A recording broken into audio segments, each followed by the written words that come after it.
Welcome from Indianapolis. I am Derwin Smiley, and today is the Derwin Smiley Show Super Bowl 46 review show. I am honored to have three wonderful guests who played a very important part with the success of the Super Bowl. I am glad you are with me. That show starts right now.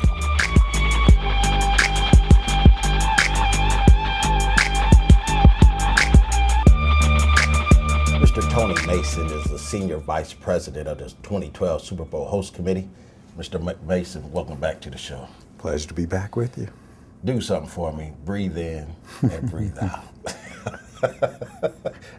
How does it feel?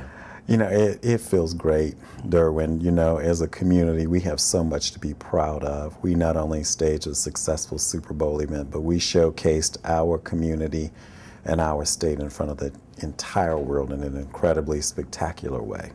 I want to center our conversation around the Near East Side because you worked passionately with Mr. James Taylor, the CEO of the Bonner Center. Yes. Tell me about how the excitement was on the Near East Side leading up to that week of the Super Bowl. Well, Derwin, there was tons of excitement, and perhaps in part because of the success of the Legacy Project and in essence, moving forward the quality of life plan. And so when you think about the activities leading up to Super Bowl week, believe it or not, we actually had a groundbreaking ceremony for the new Clifford Corners project, which will be a mixed-use retail commercial property along the East 10th Street corridor. We also kicked off the Chase Near East Side Legacy Center with the pregame show fundraiser event. We also had the NFL's ribbon cutting ceremony during Super Bowl week. Habitat for Humanity conducted their Super Build 46 there during the week as well. We also had the Legacy Loop 5K and Health Bowl presented by Anthem and a myriad of our host committee donors. And then, of course, to top that off, you also had Rebuilding Together doing their project there during Super Bowl week, as well as the Super Bowl of Caring executing their initial efforts. And so there was a lot of events and a lot of traffic and activities on the Near East Side.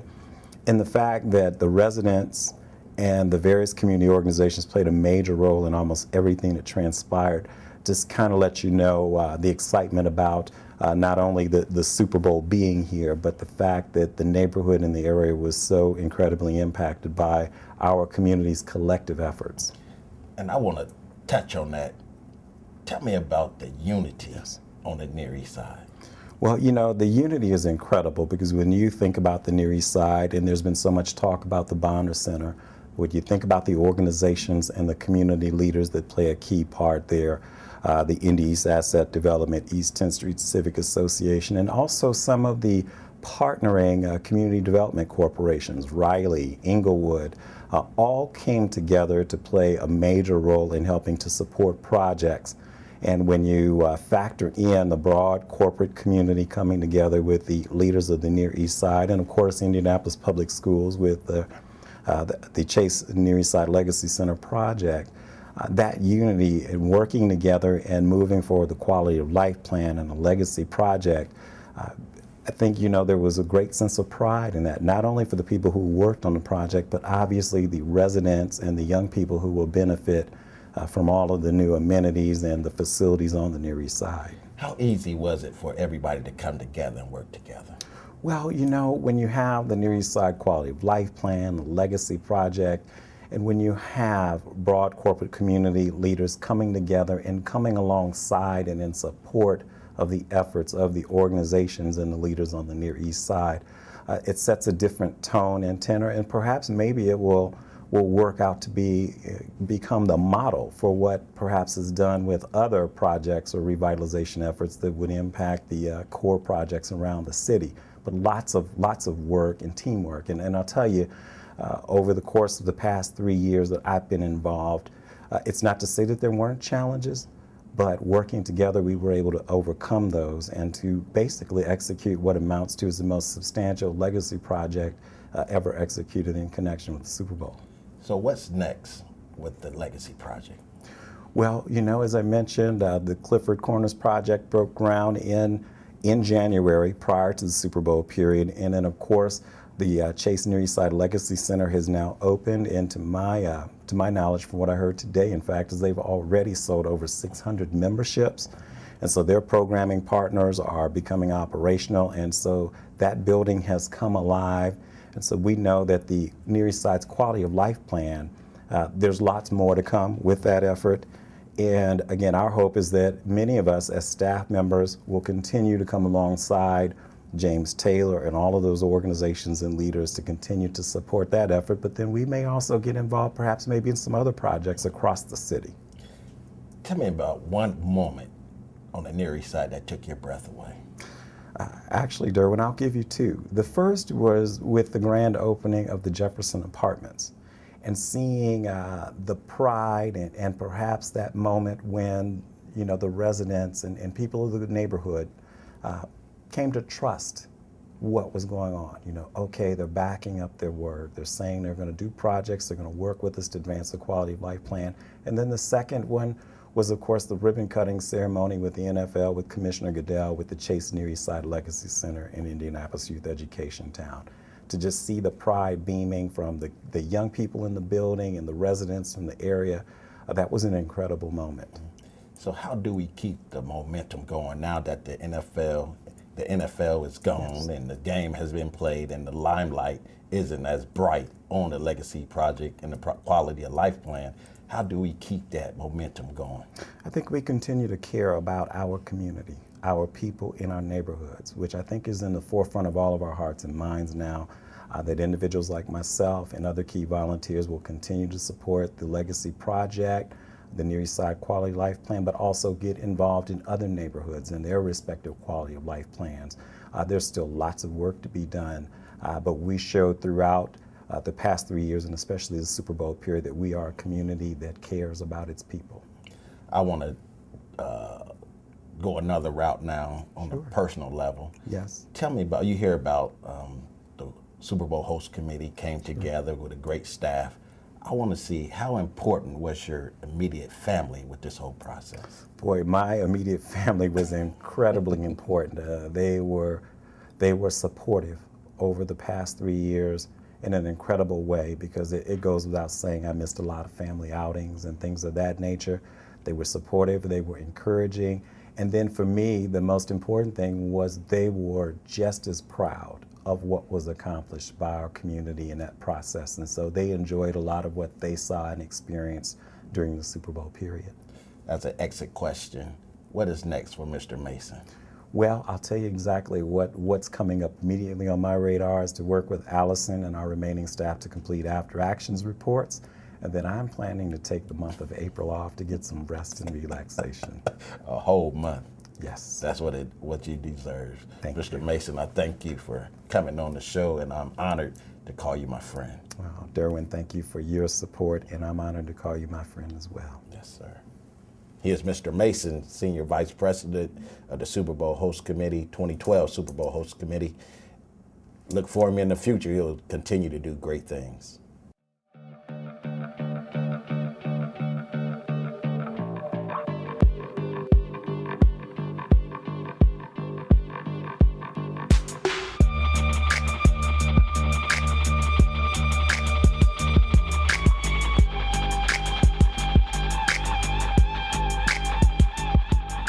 Discover the new IPS.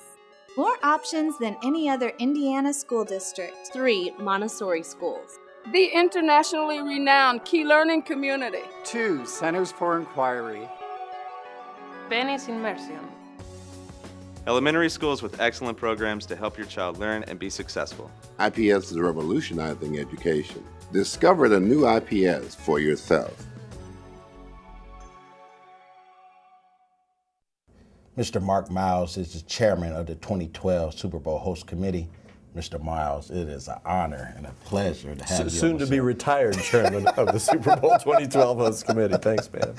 I told Mr. Mason to take time and just breathe in and breathe out. Yeah. And I have 2 words for you: relax. So how are you doing these days? I'm doing great. Actually, I got out of town a little bit just after and got caught up on my sleep and In a way, it seems almost surreal, like a dream that wasn't that long ago, but is already becoming a little foggy. But it was such a great time. It was a wonderful thing to be part of.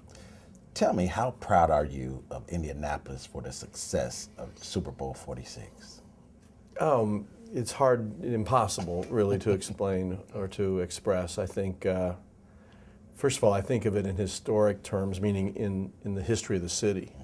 And this is standing on the shoulders of giants. People have been building this city for decades, almost from the time I got out of high school, really.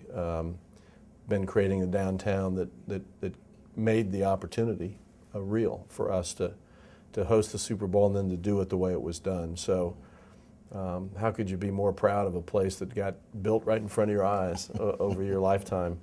And then the way it all unfolded, people, our people, Hoosiers, were so friendly. And I remember back, frankly, right after the Dallas Super Bowl, that Allison Millington and I got asked to go out to New York right away and go to the NFL headquarters. And they said, now, you guys said you're going to have all these volunteers to do all this stuff.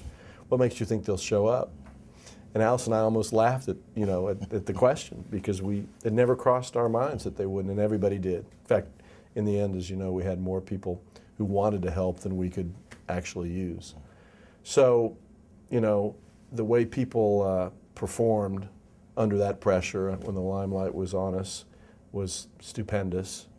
And then there's all the other things that happened, the way, who would have believed that 13,000 scarves would get knitted in 46 states, mostly in Indiana. And I have one of them. Good, well, keep it. Don't sell it on eBay. Yeah. Keep it. But that, and there were tens of thousands of kids and families that got involved in educational programs and environmental programs, and the Super Bowl Legacy initiative. It could have been a flop. It could have been that people would say, what has that got to do with the Super Bowl? That's about a neighborhood, and it's not really a Super Bowl neighborhood.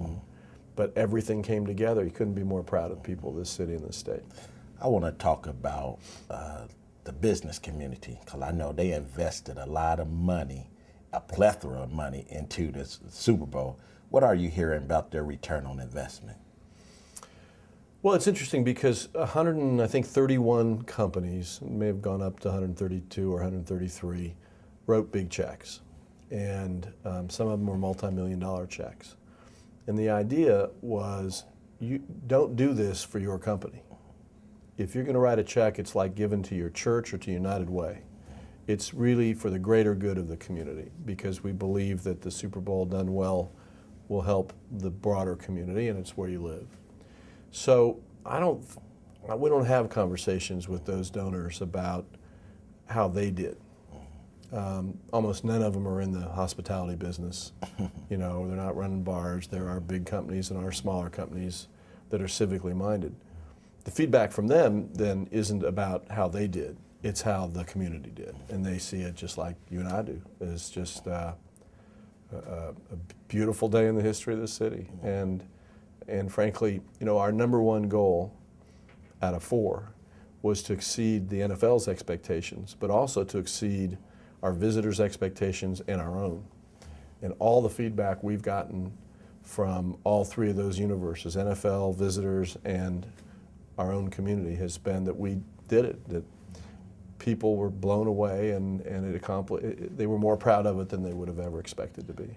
What does the future hold for Indianapolis as a top host city like Chicago, New York, LA, just to name a few? Well, in sports, we're ahead of all those cities. So if you're talking about, a destination for major sporting events, Indianapolis is without a peer in the United States. Full out, been that way for a long time. That's sort of our legacy over the years. If you're talking about Indianapolis as a convention center, I think this was helpful. But the most important thing was that the community invested in expanding the convention center, creating Lucas Oil Stadium that's part of the convention space complex, so we have a lot more to offer bigger conventions. The JW Marriott Hotel coming in with more than 1,000 rooms in that complex. So we've got more infrastructure now. And maybe we showed it off a little bit to folks during the Super Bowl, and maybe that'll help in the marketing of the facilities. But fundamentally, these investments have put us into the place where we can go after the next tier of conventions. So I like where we are and where we've been in terms of a competitive position in hosting more and more sports events. The Indiana Sports Corporation is kind of the center of gravity for that work, and between NCAA events and Olympic trials and in coming years, I think we'll have plenty of sports around here, and that puts heads in beds and it gets people reading about Indianapolis all over the world. So it's a good thing. Tell me about one moment during the Super Bowl experience that took your breath away. Just one. Just one.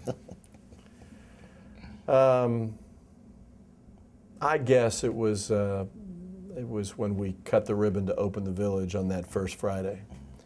It was a beautiful day, the first of the gorgeous days weather-wise. I mean, who would have believed it was 50 and sunny and I was going to ask you about that, the weather. Billowy white clouds, and we did this down right on Capitol and Georgia, right in front of that new entrance to the convention center. So the zip line was right in front of us, and people were zipping, and it was just a spectacular feeling, hard to beat. So what's next? Now that we have done the Super Bowl, what's next for Indianapolis? Well, I think of that in a couple ways. First of all, we have this, we've become the market leader in the country in hosting sports events over a long period of time. You got to take advantage of that. You got to continue that strategy, if nothing else, redouble the effort to take advantage of our market position. And so that means pursue the best events. The best events certainly include the NCAA basketball championships, the Big Ten basketball championships. Now we got the Big Ten football championships. Most cities would die for any one of those. There will be, I'm sure, Olympic trials in our future. And then we'll think about what else. We got to kind of close the book on this one, and then the community can think about whether we want to go after another Super Bowl. But at least we're in a position where that's imaginable. I would have said 5 or 6 years ago, if we got it once, that'd be the goal. I think I have like a minute left. I wanted you to tell me about how important was your immediate family with this whole process? Well, my family's put up with a lot of abuse in a sense for a long time because I've always been involved in things that get you away from home. But I think my family is really supportive. They've always been amazingly supportive. My wife and 4 children. And they were all here. I had to write the check to buy them all tickets. But, it means as much to them as it does to us that we feel like we can make some kind of contribution to the community. So what's next for Mr. Mark Miles? Well, the other things that this community ought to be paying attention to, in addition to the sports strategy, are ed reform. We do not have the quality of schools we need for our kids. Getting a transit system built so people can get to work and can get around the region. And I think more neighborhood redevelopment, like we have been participating in on the Near East Side. So these are big community issues that I want to be part of trying to pursue. He is Mr. Mark Miles, chairman of the 2012 Super Bowl Host Committee, who is about to retire from the 2012 Super Bowl Host Committee. Mr. Miles, thanks for coming on the show, and I'm honored to call you my friend. You are a friend. I appreciate it. Yes, sir. It's how I keep in contact with my child's teacher without leaving my home. It's how I know what my child is studying so I can help them with their homework. It's how I know my child is getting good grades in school. It is how I know my child is getting the best education possible by using the newest educational tools. IPS Online provides more communication and information than ever before. Log on and learn more about getting connected. Ms. Allison Melanchthon is the president and the CEO of the Super Bowl Host Committee of 2012.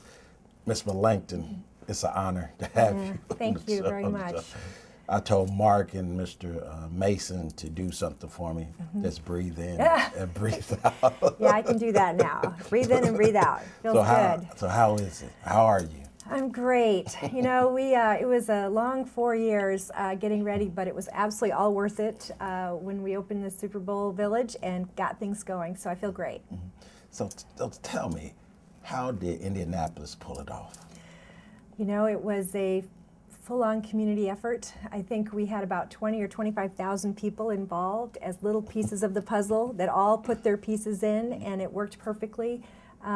It's great when a plan comes together, but the reason it all came together is because of the community that we live in. All the volunteers that we had, the businesses that participated, all the individuals who offered things to us. So it was a community-wide effort. I want to piggyback on how important the volunteers were. Yeah. The volunteers were absolutely unbelievable, and we are not the only people saying that. All the out-of-towners have written us notes. I've gotten hundreds of notes the last 2 weeks from out-of-towners that were here for the Super Bowl, thanking our volunteers and how welcoming they were and how helpful they were. And certainly the NFL thought that our volunteers were fabulous and the best they've ever had. So our volunteers here take it seriously and take the responsibility of being a volunteer very seriously, and they did a great job, and we could not have executed the event at the level we did without them. How did you get all of the volunteers to be so nice? And I have a personal story about that. The week when NFL Experience opened, I was at the private opening. Yeah. Excuse me. And I didn't know where a place was, and the volunteer, literally, she didn't know either, but she said, "I will find the answer for you." And she took me around and got the information for me. How did you get them to be so nice and hospitable? Well, you know, Hoosier hospitality is an important thing here in the state of Indiana, and I think all our people are generally nice, so it wasn't hard to get them there. And we did this program called Super Service, where we trained all of them on all the information that they needed about Indianapolis and about the Super Bowl. And so I think when you're comfortable with the knowledge that you have and you can help other people, I think it came naturally to them. But that was the big comment. Your volunteers are so nice. So it made me think maybe they're not nice in other places, you know? But yeah, they were incredible. Tell me about one moment during this whole process that took your breath away. There were several, but probably the one that actually took my breath away was when we opened the Village, the Super Bowl Village, on the Friday before Super Bowl, and it was a absolutely gorgeous day. You know, here we are, January 28th, and it was 55 degrees. There was not a cloud in the sky. And we cut the ribbon and officially opened the Village, and we had some zip liners go across, like a flyover at the time. And you know, it really brought together 4 years of planning for me at that moment when we cut the ribbon, and how much fun it had been and how the community was as involved as they were. And here we are officially opening the Super Bowl and getting it going. So that was probably that moment for me. I want to digress for a moment and talk about, everybody will talk about the great team, the great staff that you and Mark Miles and Mr. Mason put together. Yeah. And that's all the wonderful accolades about how successful the Super Bowl was. Talk to me about how important was your immediate family with this whole process. Well, I was offered this job in the summer of 2008, and I knew it was going to be a lot of work for 4 years, and then I would need a lot of family support to be able to do the job effectively. And so I had a meeting with my family. I have a son, and a teenage son, and my husband, and the three of us decided that it was an adventure we wanted to take together. So they were fabulous the whole 4 years, and my husband was so supportive and so helpful, and I couldn't have done it without him. So I think part of the reason I was able to do the job and get success in the end was because of their support. I know I was commissioned to do the Legacy Project to document that, and there on the last show, I think show number 3 was nearing to go. And we've spent a lot of time about the super cure, about breast cancer. Yeah. Can you tell me about any updates that you might have about the super cure? Yeah. You know, what an amazing project. And we've gotten a lot of letters into the office from people saying, you know, there's breast cancer history in my family, so thank you so much for making a part of Super Bowl. So it's been very rewarding, the Super Cure project. We were able to raise $1 million for the tissue bank, and then Komen National contributed $500,000 to them. So through our project, they've now got about $1.5 million more than they had before, and they're able to do a number of different research opportunities that they needed to do to get breast cancer research to the next level. So that money is all going to research, and I know it'll take time to get results back from those experiments, but certainly I know how appreciative the doctors and the physicians are that work there, that the additional money is going to significantly help them with their research. So tell me, as an exit question, what is next for Ms. Mellington? What is next for me? We are starting to wrap up our operations a little bit, and the office will get a little quieter and a little quieter till the end of March, and then we are going to just wrap up financials. And then I'll be unemployed, and I'm then going to go to London to work at the Olympics with NBC Sports, and I'm going to associate produce the gymnastics competition. So I'll be there in July and part of August. So how did you get that? I actually have been working for NBC for the last 4 Olympics. So it's a continuation of what I've done with them before, and I'm glad that the Super Bowl was finished. It was in February, because if it was in September, I probably couldn't go with NBC to London. So yeah, I'm excited about it. I have a background in gymnastics, and so I'm looking forward to it. So how will you navigate that with your family? As you said, you sat down with your family to discuss taking this position. So will it be the same process with your family? Yeah, they're actually going to come over to London with me for a while, so that'll be great to have them there. It'll be more fun certainly to have them there, and I think it'll be a great experience for my husband and my son to go. So they're looking forward to it.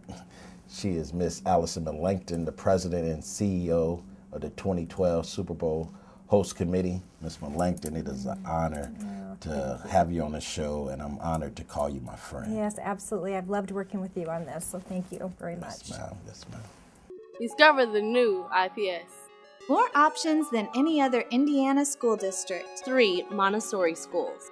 The internationally renowned Key Learning Community. 2 Centers for Inquiry.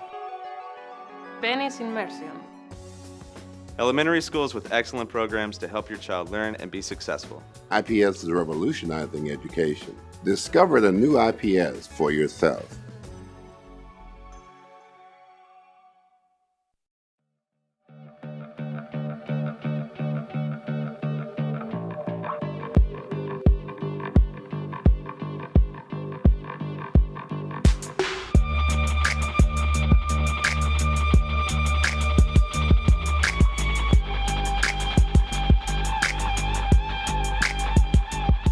Thank you for tuning into the Derwin Smiley Show Super Bowl 46 review show. And words cannot express that's the success of this Super Bowl in Indianapolis. And I can honestly say I am proud to be a Hoosier. And remember, my sole purpose is to inspire the greatness in you. I'll see you next time.